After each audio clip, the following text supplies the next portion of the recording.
घरोघरी मातीच्या चुली मालिकेच्या 15 ऑगस्टच्या भागात ओवीला आता खूप भूक लागल्यानंतर ओवी इकडे तिकडे खायला शोधत असते. तर त्यानंतर ओवी स्टूल घेते आणि त्याच्यावरती चढून डबे चेक करत असते. इतक्यात आता तिथे ऐश्वर्या येते आणि मोठ्यानेच गुलाबला हाका मारत असते. ओवीच्या हातून आता घाबरून तो डबा निसटतो आणि त्यातील काजू सगळे खालती सांडतात. तेव्हा आता ऐश्वर्या ओवीला म्हणते की अगं स्टूलवरती काय करते आहेस तू? अगं पडली बिडलीस म्हणजे चल उतर खालती पटकन. आणि आई कुठे आहे तुझी? तेव्हा आता ओवी सांगते की माहीत नाहीये आणि मला खूप भूक लागली म्हणून मी इथे आले होते. तेव्हा आता ऐश्वर्या पटकन डबा चेक करते, त्यामध्ये लाडू असतात. तर ओवीला ती खाण्यासाठी देते. ती सांगते की जा तुझ्या रूममध्ये बसून खा. त्यानंतर ती गुलाबला हाक मारते. तेव्हा आता ऐश्वर्याची खूप चिडचिड होत असते. ती गुलाबला म्हणते की काय गुलाबराव, मी तुम्हाला ब्लॅक कॉफी सांगितली होतीस ना, आणि हे बघा इथे बघा ओवीने किती पसारा करून ठेवला आहे आणि जानकी वहिनी कुठे आहेत?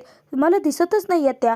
तेव्हा आता गुलाब खूप मोठा बॉम्ब फोडत सांगतो की जानकी वहिनींनी आईनं हॉस्पिटलमध्ये नेलं आहे, कारण तुम्हाला माहिती आहे का काय झालं आहे ते? आईनं अटॅक आला आहे.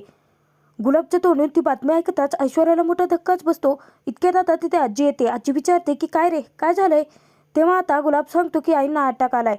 आता आजीला या सगळ्या गोष्टींचा खूप मोठा धक्का बसतो. आजी चक्कर येऊन पडणार. इतक्यात ऐश्वर्या तिला सावरते. पटकन आता गुलाबला चेअर घ्यायला सांगते. आजीला बसवते, तिला पाणी देते.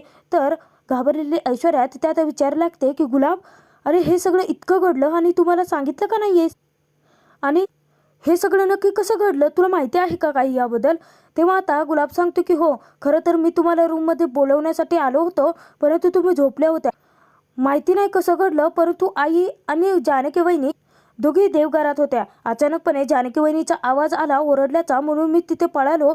पाहतो तर आईने अटॅक आला होता. ऐश्वर्या विचारते की परंतु असं काय झालं अटॅक येण्यासारखं?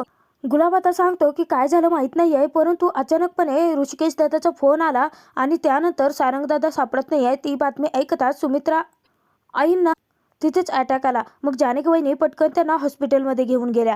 तेव्हा आता आजी रडायला लागते. ती म्हणते की देवा, अरे या घरात काहीच वाईट घडू नये म्हणून मी तुझ्याकडे विनवणी करायला आले होते ना रे, मग हे काय दाखवतोयस तू? तेव्हा आता ऐश्वर्या आजीला धीर देते. त्यांना सांगते की आजी तुम्ही काळजी करू नका, मी आहे ना. ती गुलाबला विचारते की सुमित्राला नक्की कुठे नेलं आहे ते. तेव्हा गुलाब ऐश्वर्याला सांगतो की सिटी हॉस्पिटलला. आजीला ऐश्वर्या सांगते की आजी काळजी करू नका, मी सिटी हॉस्पिटलला जाऊन येते.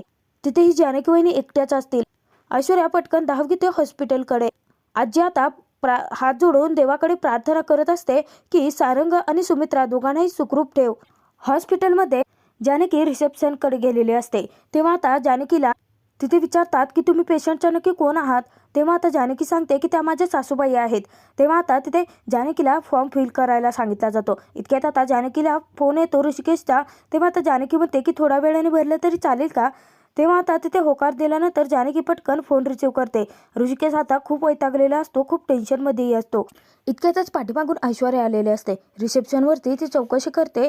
तेव्हा आता ऐश्वर्याला सांगितलं जातं की तुमचा जो नातेवाईक आहे ना, तो तिकडे फोनवरती बोलतो आहे आणि हा फॉर्म त्याने अजूनही फिल केलेला नाही आहे. तेव्हा आता ऐश्वर्या सांगते की हो, मी सुद्धा म्हणजे त्या माझ्या सासूबाईच आहेत, हा फॉर्म मी भरला तरी चालेल का? तेव्हा आता तिथे होकार मिळाल्यानंतर ऐश्वर्या फॉर्म भरायला घेते. तर जानकी ऋषिकेशला धीर देते की हे बघा, असं सगळ्यांनी जर आशा सोडल्या तर ऋषिकेश आता जानकीला सांगतो की हे सगळं काय चाललंय मला काहीच कळत नाही आहे. तेव्हा आता ऋषिकेश किती घाबरून गेला आहे, त्याला किती आधाराची गरज आहे जानकीच्या लक्षात येतं. जानकी ऋषिकेशला सांगते की हे बघा, तुम्ही अजिबात काळजी करू नका. आईंवरती आता उपचाराला सुरुवात झाली आहे आणि तुम्ही तिथे सारंग भाऊजींचा शोध घ्या. जानकी फोन ठेवते तर समोर तिला ऐश्वर्या दिसते. तेव्हा आता ऐश्वर्याकडे जात जानकी विचारते की बरं झालं ऐश्वर्या, खरंच तू आली माझ्यासोबत.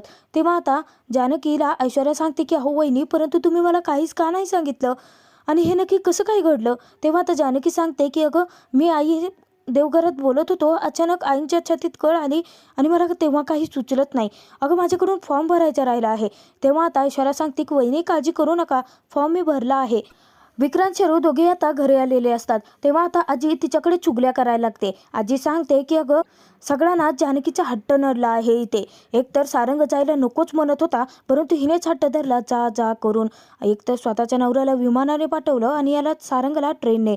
तेव्हा आता शिरू चिडते आणि विचारायला लागते की का सारंगला ट्रेनने का? तेव्हा आता विक्रांत सांगतो की अगं शरू, समजून घे जरा, विमानाची तिकीटं फुल झाली असतील. इतक्यात आता नाना आलेले असतात. नानांना सुमित्राबद्दल काहीच माहिती नसतं. तेव्हा विक्रांत पटकन आता नानांना बसवतो. शरू पाणी देते. तर नाना विचारत असतात की शरू, अहो काय झालं आहे नक्की इथे?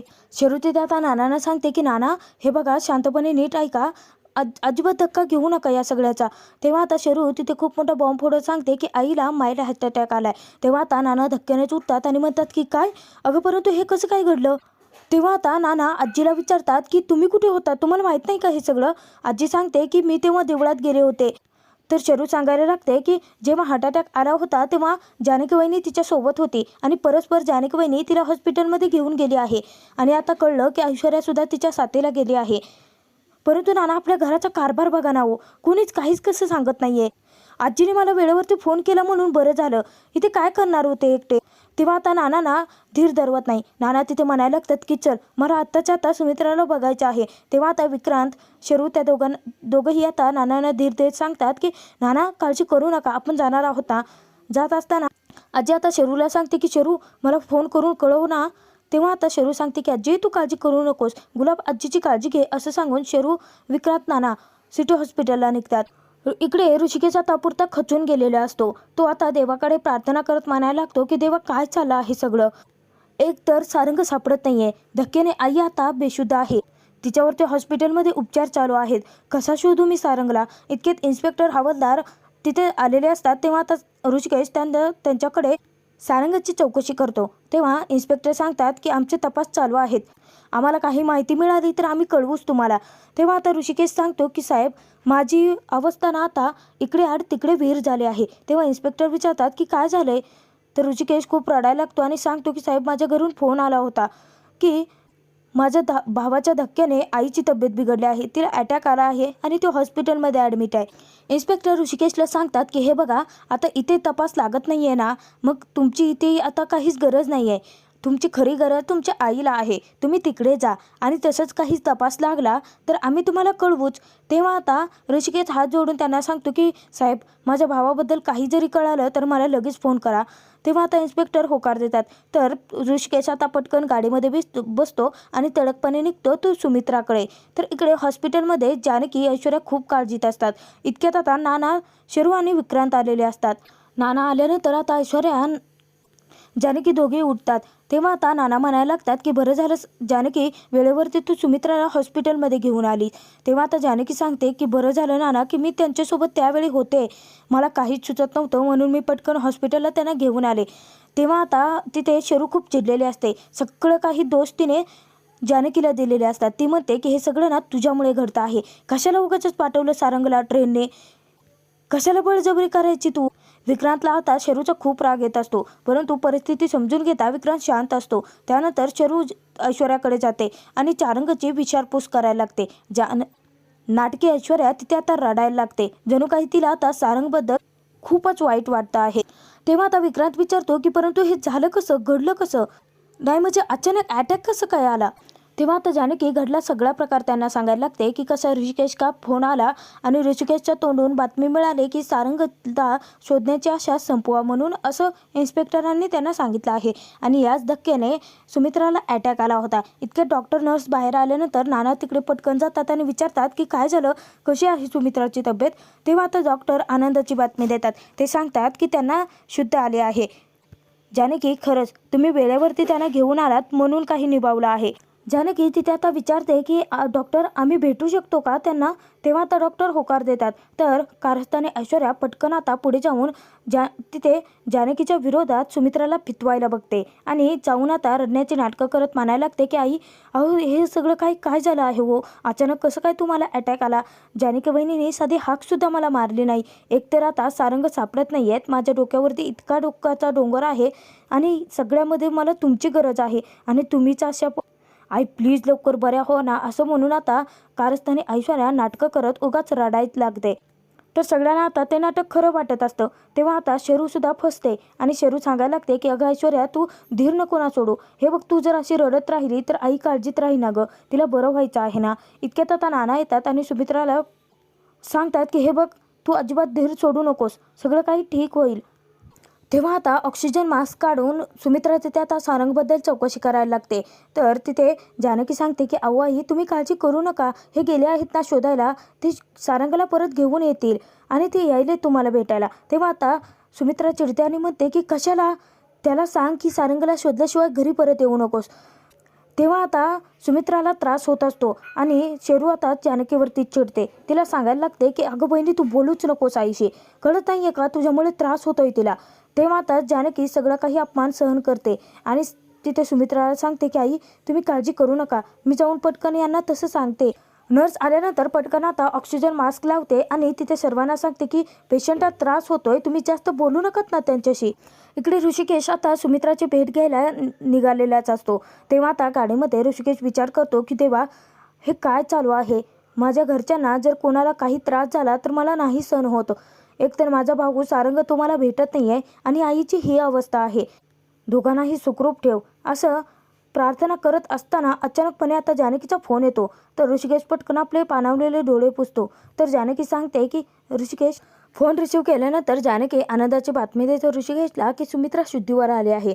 तेव्हा आता ऋषिकेश म्हणतो की बरं झालं, एक तरी चांगली बातमी मिळाली, मी आता आईलाच भेटायला निघालोय. तेव्हा आता जानकी सांगते की तुम्ही नका येऊ. तेव्हा ऋषिकेश म्हणतो की का. तर जानकी सांगते की आईंनी सांगितलंय जोपर्यंत सारंगला घेऊन येत नाहीत तोपर्यंत घरी येऊ नका. ऋषिकेशला हे सगळं ऐकून आता मोठा धक्काच बसतो.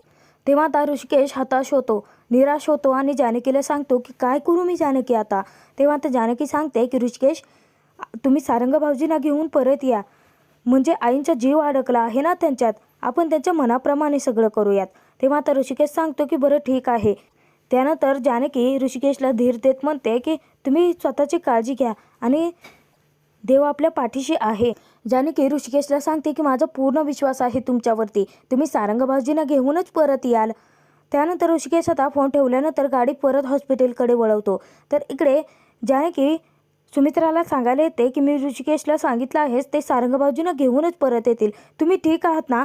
तेव्हा आता सुमित्रा चिडते आणि ऑक्सिजन मास्क काढून तिला म्हणायला लागते की सारखं सारखं तेच काय विचारते, सांगितलं ना मी एकदा की माझा सारंग जोपर्यंत माझ्या डोळ्यासमोर येत नाही तोपर्यंत माझ्या जीवात जीव राहणार नाही.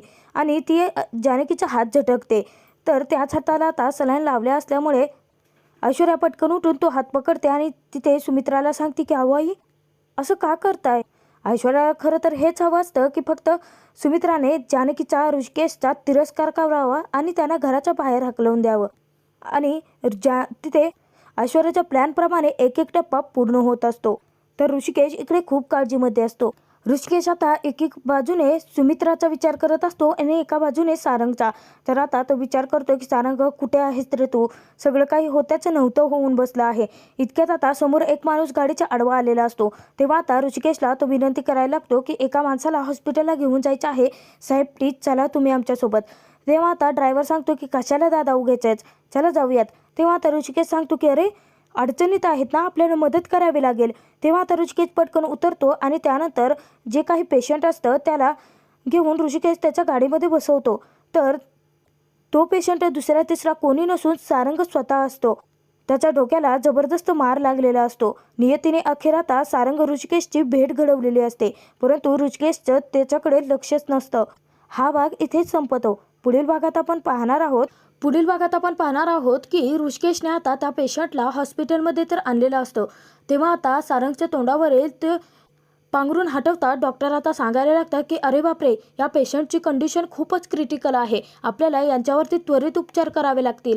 तर तोपर्यंत जानकी घरी गेलेली असते आणि ती देवाशी भांडायला लागते की आजपर्यंत मी तुझ्यावरती केलेल्या भक्तीची ही परीक्षा आहे, तू काहीही कर परंतु माझ्या सारंग भाऊजींना सुखरूप घरी परत घेऊन ये.